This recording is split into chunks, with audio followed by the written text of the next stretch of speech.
From the station that made country music famous, 650 AM WSM, this is a Coffee, Country, and Cody podcast. Hey, it's Charlie Mattos, and thanks for joining us on our Coffee, Country, and Cody podcast. In this episode, we sit down with Carlene Carter. Bill Cody was off this morning, but Kelly Sutton and I got to visit with Carlene, and boy, she was in great form. Terrific interview, really interesting stories. Obviously, the history speaks for itself. Enjoy our Coffee, Country, and Cody podcast with Carlene Carter.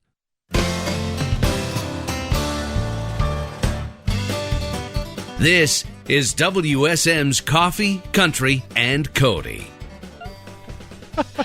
We're getting set up. We need the behind-the-scenes camera. All the things are happening. Not at all. Carlene Carter's with us. We're getting you set up. I just wanted to make sure that your chair was high enough. Your chair was lower. I'm a little short these days. How tall are you? Well, I used to be taller, but I really was. I've had people point out to me and said, you used to be really tall. And I said, no, I just wore really short skirts and made my legs look real long. Man,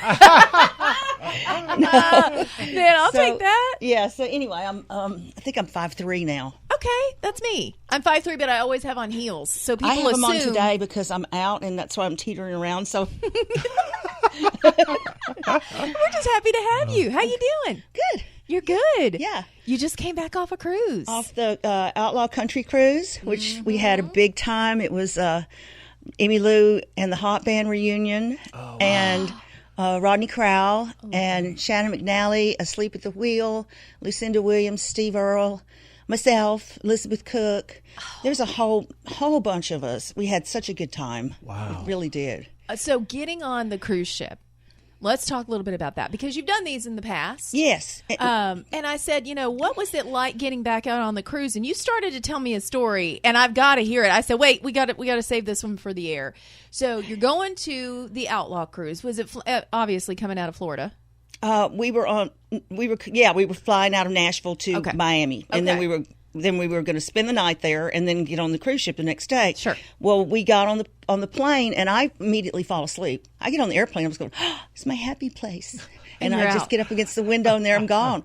So I wake up, I don't know how much longer later, and we had already taken off and struck by lightning and come back to the gate in Nashville, where we proceeded to spend about 2 days trying to get out. Finally, on the second day, they were able to get me on a standby to get me there, and they held the ship for me for 3 hours, which is unheard of. Wow. I was like, boy, they must really like old Carlene. But the plane got struck by lightning. Yeah, and so we pull up to the gate, and my stepdaughter, who's also my assistant, Jamie, she says, we're back at the gate, and I was going, good, we're here. Oh, you thought you we're were in Nashville. I thought I was down. I thought we were there. So, but you were actually in the air. It wasn't just taxiing and No, struck. we got up. We were up in the air for about I think 10 minutes or something. But apparently, it struck like 10 times, like in rapid succession. And you didn't hear a thing. Did she hear anything? Oh, she was scared to death when I saw her face. I thought, what's going on? She was like, "Oh my gosh!" And but some people, I mean, I was on there with a couple of other friends, and so we had this like whole drama of trying to get there. Yeah. One of them was Steve Fishel from Hot Band, and he couldn't get on it. He and Tracy, his wife, Tracy Gershon, they couldn't get on a flight either. So we teamed up, the four of us, and just pressed on to get it. And somehow or another, 6-man and a nice lady at American Airlines got me on a standby thing and put Steve on it too, but he didn't get on. So when I got there, they had somebody waiting for me, and anyway, it was crazy, and I felt so special because by the time you get to the embarkation thing where they take you through all the steps of getting there, I was the only person in there. Just all of the people waiting to do my check-in and all that, they all just waited for me. Oh. And then they ran me up there, and as soon as I got on that ship, they pulled that gangplank up, or whatever you want to call it. Yeah. And off I went to my room, and I was like, this is just wow. It was trippy. It's like the Queen. She just I like that. Queen Carlene, I like it. It's like, that's an alliteration. no, I didn't feel like the Queen, but I did feel pretty like I was so bummed because I'd looked so forward to it. Yeah. Because I haven't been out working all that much, and certainly I've been looking forward to this cruise because it's always a ton of friends all together hanging out, and it's amazing. Yeah. How's Lucinda doing? Because obviously she's had some health issues, but I she love was, her. She was great. Yeah. She's doing really great. She's having she's having some struggles getting around, but she's doing so much better. And and she sang great. And we had a tribute to Rodney Crowell, and she sang "Till I Gain Control Again" and just brought the house down while she was sitting in a chair. So it was just something. And there was tons of us on it, and it was really fun to see Rodney just there smiling, my sweet pal, Yeah. And but the last time I was out on a cruise was 2 years ago, right before COVID got us, and we had a tribute for I say we, I feel like I'm in it. We had a tribute for Kristofferson, and I say Sunday morning coming down, and that was really emotional because he's somebody I've known all my whole life practically, and he was so sweet. And we went up to my folks' old house in Cinnamon Hill, John and June's old house, and we had a little guitar pull up there and had brunch and sat at the big table that we had all our meals at when growing up. And so it was really neat. Yeah. What is Cinnamon Hill now? Is it like a bed and breakfast, or does somebody own it? Is it a private residence? It's owned by the same family that owned it when John and June bought it. Oh, really? Yes, they bought it when John's mom passed away.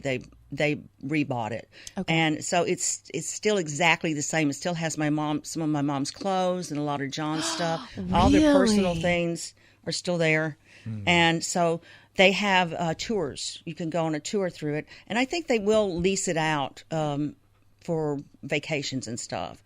But it's a lot. It's a big, crazy, beautiful, old great house, as they call them. Yeah. Like sugar mill. Sugar cane. What was it like being back there? It's always pretty special, It was pretty emotional. Everybody was emotional that day, and then we went straight back to the ship and did that tribute. So it was one of those days where I was like, "This is like one of the most amazing days ever." Yeah. And I've had a few of those during all of this lockdown stuff. I've done little random things that have meant a lot to me. One was Marty. They did the big night at the museum. Yeah. And Marty and I got to play my grandmother's guitar, and Marty played Bill Monroe's mandolin, and we stood across from each other in the rotunda where it says, "Will the circle be unbroken?" around it. That was intense. Whoa. I mean, there's like all these really neat things that have come to just kind of keep me from losing my mind. Yeah. Do they ask you to play it with white gloves, or do they tell you, please don't drop this? And the funny I know exactly. I know they got it out, and it's like they bring it to you, and it's when we walked in, they shot us from behind, and Marty and I were walking next to each other, and we both saw those instruments. We both just grabbed each other's hand and walked up to it. And I was very emotional because it was just the way they shot it made it really pretty. And but I played the guitar, and Marty said, "Doesn't that thing just play itself?" And I said, "It kind of does, but I wish it would play itself a little better." I was like so excited. Yeah. So excited, so emotional. And we sang "Circle Be Unbroken," and it was amazing. But the thing I realized about the guitar was it always seemed really big and hard to play to me. And I realized it was because I was a kid. I was going to ask you, do you have memories of that guitar? Oh, yeah. From growing up? Mm-hmm. Did you play it before? Were you, Oh, yeah. I played it before. I played it here and there on TV shows or something. But mostly I played it more when I was a kid, kind of. Grandma was showing me stuff, and it just seemed really big and hard to... I'm going to scoot myself around here. Because your hands are little, and you were trying to get it around the neck. And it seemed like those strings were so hard to press on. But, oh, my goodness, y'all, it was just spiritual. It was really beautifully spiritual. Oh, man, what a moment. Yeah, what a moment. really and then good. to see so much of your family history, it's right there, and it's preserved for everyone. One of my favorite things to do is when people come in from out of town that are visiting is I like to take them down to the Country Music Hall of Fame. and I always try and get them to go to the Opry. Yeah. But I love taking them to the Hall of Fame and to the Johnny Cash Museum because there's stuff in there that I know things about that they don't know. Oh, that's you know what I mean? I never It's like, thought about that. yeah. You're walking through, you're like, let me tell you this story. That was in the living room. There were these chairs in the Cash Museum that were in our entryway, and I remember going to my homecoming in 9th grade in my purple velvet dress and taking a picture of me right in front of that chair, and I don't know where that picture is, but I had that flashbacks, things I don't ever think about. I always have something come up where I go, oh, I remember that when that happened. I remember that. Yeah, it's pretty neat. It's like, for most of us, we have the photo books that our grandma did where you pull the cellophane back. Yeah. But for you, it's living history. It's like right there. Yes, it is. And I mean, I'm so proud of my heritage. I really, truly am. And I just get excited when other people get excited to see this stuff, or hear about it or anything. I love this. I love it too. You mentioned taking people to the Opry. Tomorrow would be a pretty good Tomorrow night to would be go, excellent considering night. you'll be there, huh? I can't imagine who'd be on there. Oh, right.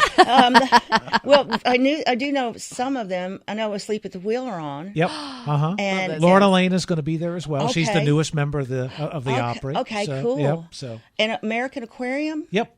Yeah. Yep. They were on the cruise too. So was Asleep at the Wheel. B.J. Barham's a terrific guy. Oh, and yeah. a great songwriter Yeah. too. So Yeah. would you take me back just for a second, because you mentioned Kristofferson, and for a lot of people when they ask what's the greatest country song of all time, He Stopped Loving Her Today is a pretty popular answer. Yeah. For me, it's Sunday Morning Coming Down. Oh, really? It is my favorite Yeah. song. What is it like to sing that to him? Oh, I started crying. Yeah. I was crying, and they aired it on Sirius XM, and I was listening to it. I was like, oh my gosh, I just sound like I'm messing up, because it's just like, and then I said, all right, here we go. Aww. Those are the things. Yeah. Those are the memories. And the moments. I kept saying to Kris, do you remember this, Kris? And he'd go, Carlene, I don't remember anything. He said, I need a new brain. And this was his standard answer all the time when I'd say, remember that time? And then I would catch myself and go, I don't remember. I was trying to get him to help me remember. Right. It was funny. I've interviewed him a couple of times, and I said, my name is Kelly. And he goes, I have a daughter named Kelly, so I won't forget that. And I said, okay, that's great. Yeah. That's so great. Yeah. But he is just one of the most special people, and those Oh, yeah. eyes I go know. right through you, man. I know. He's a wonderful person. Him and his wife, Lisa, just adore them. And so it was good to be with them. Yeah. That was awesome. Yeah. It was really nice. Well, obviously, we've talked a lot about songwriters. Yes. And you're a pretty good songwriter yourself. Thanks. Yeah. And you wrote this one with a guy who I've never met. But Big Al? Big Al. What Al a character, Anderson. right? Oh, yeah. Yeah. I wrote more songs with Big Al than I have with anybody else. And the way that we got together is I was a huge NRBQ fan, Yep. which was the band he was in before I stole him. But I got him to... I got him and NRBQ to come to my house and record on the song "I Love You Because I Want To," and they were the chorus of guys in it, and that's because I wanted to meet them. That's how I get to meet people sometimes. Is I just hire them. I say, I really need you. That works. I really need you to come over here, and so Al and I. He said, hey, let's make up a song. I was like, yeah, let's make up a song. So he flew back out after he got off tour. And the first song that we wrote was Every Little Thing. Turned out to be a game changer, didn't it? It did. It was a good one. It was a real good one. It made Al feel inspired to move to come to Nashville and be a Nashville songwriter for real. Oh, wow. Yeah. After he was in my band for a while, and I think, we had some great times together. His song is on the radio. Here it is right now. Every Little Thing, Carlene Carter. Slow. Every song they play's got me thinking about you. See a fella walking down the street. He looks at me and he smiles real sweet, but he don't matter. Welcome in, everybody. We are hanging out with Carlene Carter this morning, talking all things from outlaw country and being on the high seas to getting struck by lightning. It's all going down. But she made it. It's been a perilous journey, but she got here. It's never a dull moment, baby. It's never a dull moment. All good things. So I understand the dogs missed you, though, while you were gone, apparently. Oh, yeah. Well, there's the whole marking thing from the little terrier. He has to let me know that he knows I'm back. Oh. So he's just, he's like saying hello to my guitar case. But it's a good thing it's a hard shell. And then I have a puppy that's almost 90 pounds, and he's rambunctious, and I'm actually pretty torn up by him. He just wants to play, and he is strong. He pulls me all over that yard. One of the reasons I was having trouble is I've got high heels on today so I can look tall and look professional. And Buddy was pulling me down the steps. I had him on the leash so I could kind of keep him from bamboozling me. Mm-hmm. And I was like, oh shoot, I'm gonna end up face down in this mud. I'm glad you didn't. Yeah. I'm glad you made it. Yeah. I'm glad the guitar got here in one piece too. I know. You're gonna put it to use for us. What are you gonna play this morning? Well, I thought we were talking a lot about the songwriting aspect of stuff, and how I got started wanting to write songs was in those guitar pulls at Mom and John's house when I was growing up. Yeah. On any given night when they did those things, it could be anyone there from Roy Orbison and Barbara to George and Tammy to Kris to Nikki Newberry. I think Harlan Howard used to come. I mean, there's all these great grown-up people. Yeah. And so, but it made me really want to do it because we had this thing where you had to do something. If you sat in the circle in our music room, you had to sing for yourself or tell a joke or do a funny dance or some weird stuff. Yeah. And so I wanted to sing a song, and I had been doing that for a little while, and it came up on John's birthday, and then we were having a birthday party for him. And I said, I cannot buy him another box of Goo Goo Clusters. I just can't. It's just, Mom's going to kill me. So right. I thought I'll write him a song, because it's like, this is sort of how we communicate sometimes, and tell each other how we feel about each other and love each other. If we're sad, oh, look, there's a picture of me and the parents. So sweet. Well, anyway, I wrote this for John. And he was really a good daddy to me and my sister Rosie. Yeah. It's true that you used to be crazy and harder to love than most men. And the blood that ran through your tired old hands was harder and wilder back then. I was really young when I wrote that. How old were you? I think I was maybe 18. Wow. What a great birthday young. gift. Oh, my goodness. What did he say? He cried. Yeah. He cried. And then he said, I'm going to record that. It's going to be my next single. Oh. And then he didn't record it. He didn't record it, and he didn't record it. And then Waylon wanted it. And I said to Waylon, and I really wanted Waylon to cut if John wasn't going to do it. And Waylon said, I want to do that song. I said, you're going to have to ask Big Daddy. Yeah. You're going to have to ask the big man, because I gave it to him for his birthday, and he's going to get territorial over it. Well, I called John up, and I said, Waylon wants to cut It Takes One to Know Me. And he goes, that's my song. No. That's my song. No, he can't have it. And so eventually, many, many, many years later, after Mom and John had passed away, my brother called me up and said, I found the original recording of this. So they had recorded it with the Bill Walker Orchestra, that was who they used back on the TV show, and they had actually recorded the song. But unbeknownst to me, and they had done it as a duet. So John Carter had me put my voice on there with them. So that was not that long after they passed away, and it was really eerie and beautiful and lovely to sing with them like they were in the next room. Did you find it? It's just that I've grown. You're the one that held my hand when I fell. If I just couldn't make it alone. We've lived down all the stories,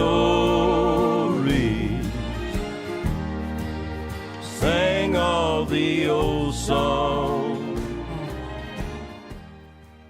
It takes one to know. What's wild about it, I think part of it is that, you know how the television shows had the sound to it, John's TV show, and it was the Bill Walker Orchestra with his sound.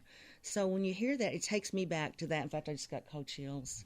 It's one of the things I'm most proud of that anyone's ever done.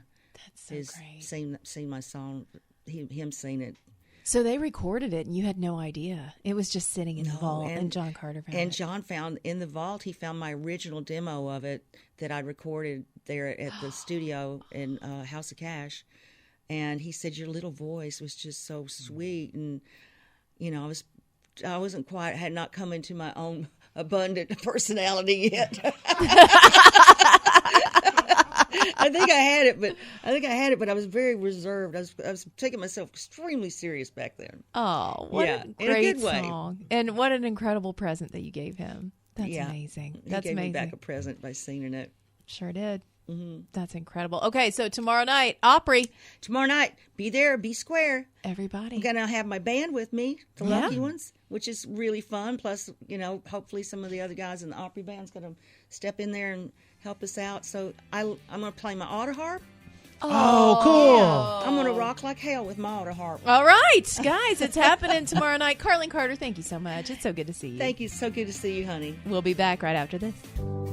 Thanks for listening to our Coffee, Country, and Cody podcast. Our program director at WSM Radio is J. Patrick Tittle. Our digital producer is Haley Hall. Marketing and promotions director is Amanda Cannon. And I'm Charlie Mattos. If you like what you've heard, make sure you subscribe so you never miss an episode. And leave us a review on iTunes. It really does help new people find the show.